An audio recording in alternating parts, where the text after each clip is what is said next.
আল্লাহ সুবহানাহু ওয়া তাআলার কাছে লাখ লাখ শুকরিয়া। সত্যের বিজয় হয়, মিথ্যার পতন হয়। সত্যের মৃত্যু নেই। বাংলা ছবির নায়ক ছিল এই সালমান শাহ। কিয়ামত থেকে কিয়ামত, অন্তরে অন্তরে তোমাকে চাই অগণিত বাংলা চলচ্চিত্রের নির্মাতা। প্রিয় নায়ক সালমান শাহ যখন 90 দশকে এগিয়ে গেল, তাকে পরিকল্পিতভাবে এই ডন, এই ভিলেন হত্যা করেছে। তা প্রমাণিত হলো 30 বছর পর এই ডন গ্রেপ্তার হয়েছে এয়ারপোর্টে। উমরা হজ করতে যাবে। আল্লাহর মার দুনিয়ার বাইরে।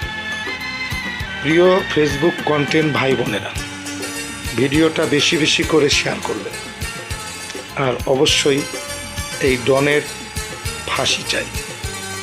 আপনারা জানাবেন আপনাদের মতামত।